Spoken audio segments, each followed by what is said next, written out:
É Pedro que reprime a atitude falsa de Ananias e Safira.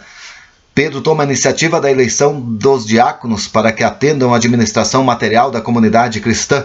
É Pedro que oficialmente abre a porta da igreja ao primeiro pagão Cornélio e sua família, batizando-o em nome de Cristo. É Pedro que convoca o primeiro concílio dos apóstolos, tomando a palavra no conclave. A tradição atesta que Pedro, saindo de Jerusalém, foi para Antioquia, dirigindo aquela igreja por 7 anos, depois rumou para Roma, onde ficou até a morte, que se deu aos 29 de junho de 67. Foi crucificado como o próprio mestre, mas pediu que sua posição fosse de cabeça para baixo, como gesto de humildade. Há provas históricas irrefutáveis que seu corpo foi sepultado onde atualmente surge a maior igreja do mundo, a Basílica Vaticana.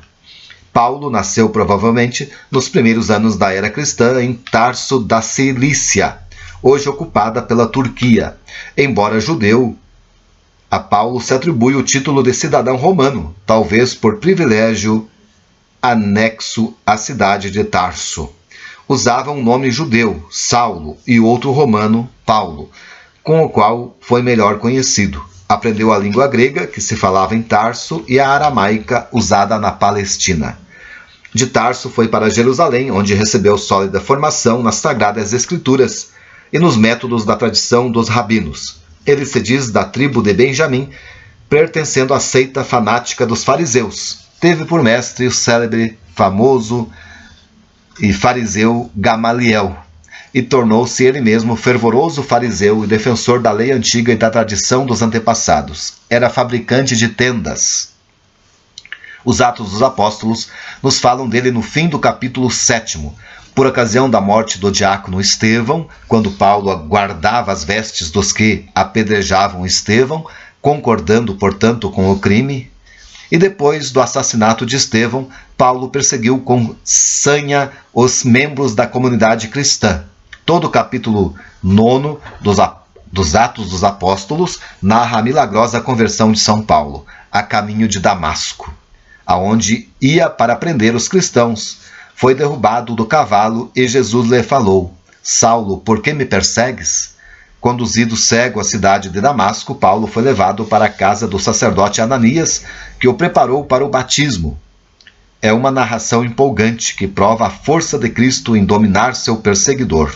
Depois do batismo, Paulo se dirigiu ao deserto da Arábia, onde ficou 3 anos, entregue à oração, penitência e onde o próprio Cristo se tornou seu preceptor. De volta para Jerusalém, foi-lhe difícil achegar-se aos apóstolos que o temiam e não disfarçavam a desconfiança que lhes inspirava aquela conversão quase inacreditável. Apresentado aos apóstolos por Barnabé, iria assumir uma importantíssima missão no cristianismo primitivo. A partir de Antioquia, na Síria, inicialmente com Barnabé, Paulo realizou 3 grandes expedições missionárias que tiveram a duração de 25 anos. Passou 2 anos preso em Cesareia e de lá, por ter apelado ao tribunal de César, partiu para Roma, onde continuou preso, mas em relativa liberdade, para receber os cristãos e dirigir sua palavra aos pagãos.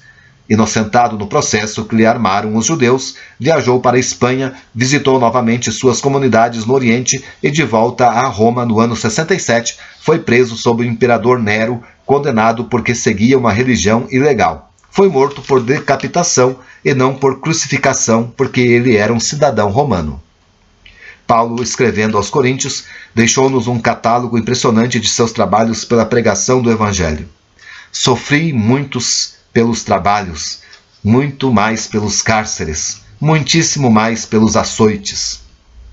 Muitas vezes estive em perigo de morte. 5 vezes recebi dos judeus 39 golpes de açoites. 3 vezes fui batido com varas. 1 vez fui apedrejado. 3 vezes naufraguei, passando uma noite e um dia perdido em alto mar. A descrição dos sofrimentos suportados por causa do Evangelho continua de forma comovente. O papel de Paulo na igreja primitiva foi de transcendental relevo. Além de ter fundado as melhores comunidades cristãs no mundo helênico, que foram o esteio da expansão do cristianismo na Ásia Menor, Paulo, em suas 14 cartas escritas às comunidades cristãs por ele fundadas, foi o grande teólogo que tentou elaborar uma síntese doutrinária do mistério de Cristo para todos os séculos de valor inestimável. Este gigante inatingível de apóstolo e santo dizia com humildade e franqueza: pela graça de Deus sou o que sou, mas a graça dele em mim não ficou estéril. Esta é a história de São Pedro e São Paulo. Paz e bem.